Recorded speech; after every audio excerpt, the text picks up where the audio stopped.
Amerika bütün kuchi bilan Xitoyga qaytarma zarba berdi. Geopolitik urushida Tulagi aralini qaytarib oldi. Huawei'ning Amerikadagi ambarda saqlanganlik zapchaslari yil oxirida tugaydi. Analizchi Go Baoshin.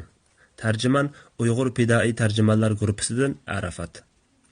Bir necha kun burun Amerika muavin prezidenti Mike Pence'ning so'zlagan nutqi nurg'un kishilarni nihoyat umidsizlantirdi. Ular Pence'ning bulturqiga qaraganda texmo keskin jang purqi chiqib turadigan Amerika Xitoy iqtisodining beg'ining uzilganligini jakarlaydigan, hatto Amerika Xitoy orasida har jihatdan jangning boshlanganligini jakarlagan bir nutq arzu qiladi. Lekin Amerika Xitoy munosabati biz o'ylagandek undaq oddiy emas.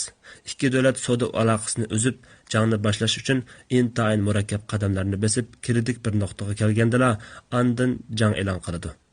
Oldingi asr Osiyo qit'asining eng kuchli davlati bo'lgan Yaponiya har yerda tajovuzchilik qilib, 1931-yili Xitoyning sharq-shimoldagi 3 o'lkani bosib olgan. Shu vaqtda Amerika va Yevropa ellarining kari bo'lmasdan qarab turgan. Aradan 10 yil o'tgandan keyin, ya'ni 1941-yili Yaponiya Pearl Harborga hujum qilgandan keyin Amerika Yaponiyaga rasmiy jang e'lon qilgan.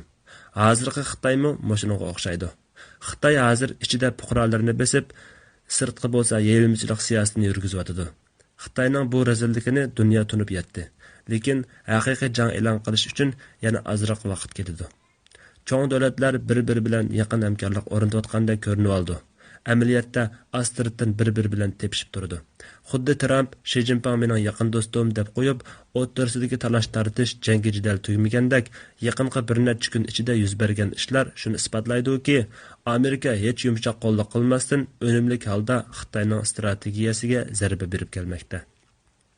Trump nutqida Xitoy Amerikaning strategiya va iqtisodiy raqibi degan, hamda har vaqt raqibidan mutabialanish, qaytarma zarba berish, tangpongliqni saqlashni ta'kidlab kelmoqda. Amaliy planni tuzib qo'ygan. Yaqinda 3 voqea yuz berdi. Oldi bilan Amerika Xitoy olam qatnashi tadqiqot xodimlarining Amerika zaminiga kirishga yo'l qo'ymadi.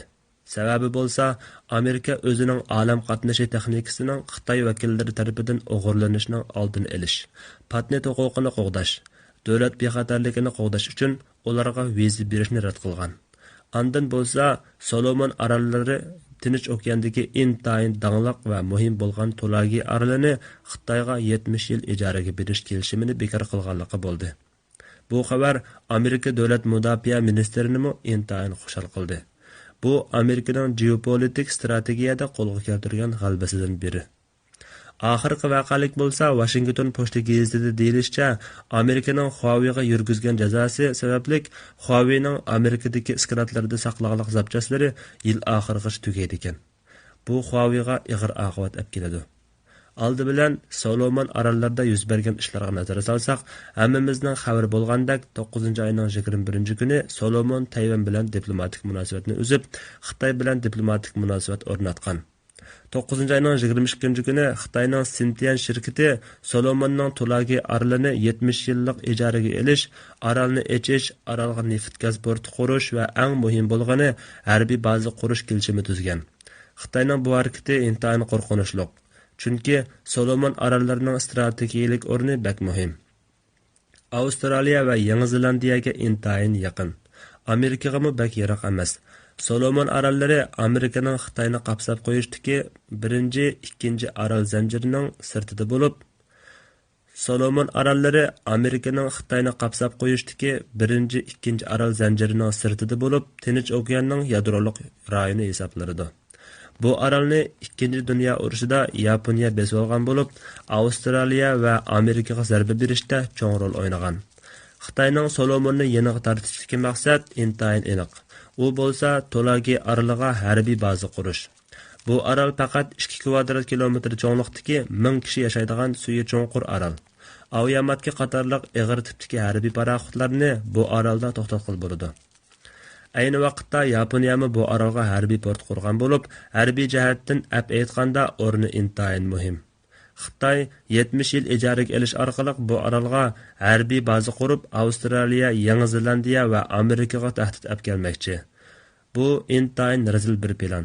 Agar bu plan amalga oshgan taqdirda, Xitoy xanjarni Amerikaning kallasiga sanjab qo'ygandek bo'ladi. Bu intayin qo'rqinchli bir ahvol. Lekin 10 ayning 25 kuni ishlarda 180 gradus o'zgarish bo'ldi. Solomon orollari ministri bayonot e'lon qilib, Xitoyning Tulagi orolini ijaraga olish qonunsiz. Biz kelishim qilishni rad qilamiz degan. Sababi bo'lsa, Sintian shirkatining Solomon orolida qonunli salohiyatga ega emas ekanligi, Tulagi oroli Solomonning bir o'lkasi bo'lish sifati bilan o'z oldiga boshqa davlatlar bilan kelishim tuzolmaydiganligi.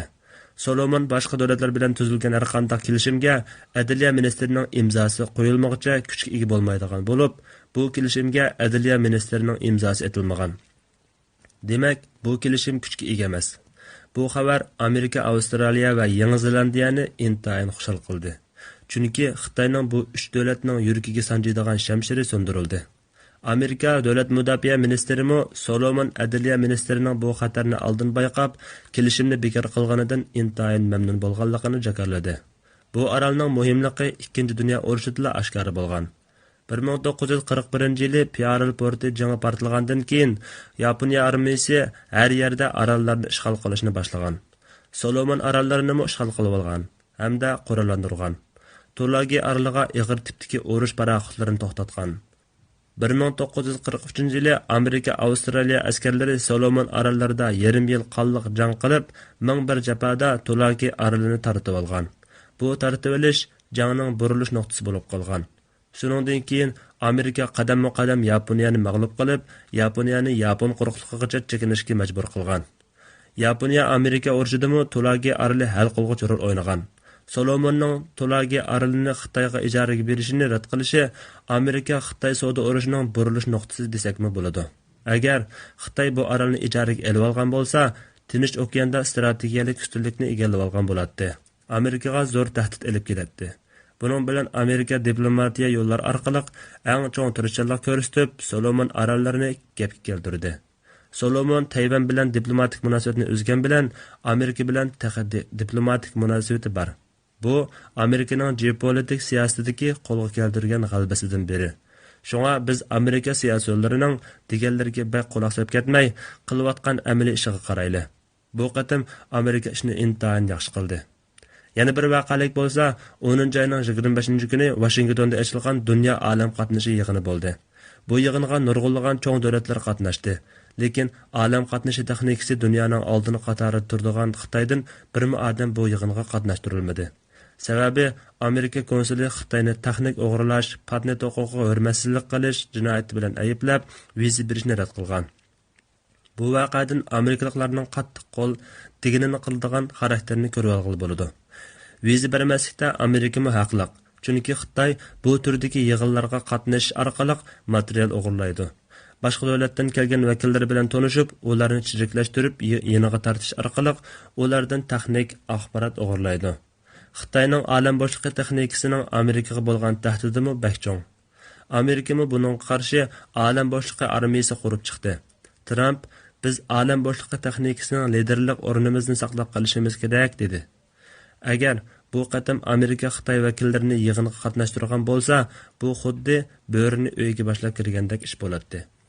Eng oxirgi vaqalik bo'lsa, Washington Post gazetida deyilishicha, Huawei'ning Amerikadagi iskolatida saqlangan zapchastlari yil oxirigacha tugaydi ekan. Buningdan Amerikaning Huawei'ga yurgizgan jazosining kuchini ko'rsatganligini ko'ra olamiz. Yana mushundaq davom qilsa, Xitoyning dunyodagi har qaysi davlatlarga singib kira olishidagi muhim quroli bo'lgan Huawei go'riga kirishiga oz qoldi degan gap. Washington Post gazetida Kaliforniya shtatida turishliq uchur texnikasi analizchi Joe Madonning aytishicha, Mengwanju voqeasidan keyin Huawei Amerikadagi iskolatlarda qolgan zapchaslarning sonini hisoblab chiqqan. Natijada zapchaslarning yil oxirigacha aran etadiganligini bilgan. Huawei Mengwanju tutilgandan keyin keng ko'lamda zapchas sotib olishni tezlatgan. Buni bayqagan Amerika darhol sotishni to'xtatgan. Ta hozirgacha bu jazo yurgizilmoqda. Trump va'dasida pat-pat ta'virnishlar ko'ringan bo'lsa-mu, Amerika davlat mudofaa ministrligi Amerika parlamenti Trumpni ogohlantirib, bu ish bilan savdo urushini aralashtirib olmaslikni samiga hisob kelmoqda. Huawei'ning yangi bozorga solingan Mate 30 telefonida ishlatgan Amerikaning zapchaslari burun ishlab chiqargan telefonlarga qaraganda ko'rinarli ozlagan. Burun bozorga solgan telefonlarda 15% egallaydi. Bu telefonlarning sifatiga bevosita ta'sir yetkazadi. Huawei bundan keyin yana o'zini saqlab qolarmidi? Albatta bundaq cho'ng shirkatni undaq oson yo'q qilayotganimi bo'lmaydi. Lekin Amerikadan keladigan zapchas va texnik yordami to'xtaganligi uchun taraqqiyoti burunqidek tez bo'lmaydi. Ren Jingfi bu to'g'risida mundaq degan: Huawei hozir kona aeroplanga o'xshab qoldi. Bu aeroplanda 4000 tal to'shik bor. Biz bu to'shiklarni yamashimiz kerak degan. Mencha bu to'shiklarni yamab ulgurib bo'lmasligi muqarrar. Balki yamagan siri to'shik yo'g'inib ketishi mumkin. Bundan keyin Huawei chekinishga qarab mangdi. Agar Amerikaning texnik va zapchas jihatdan yordami bo'lmasa,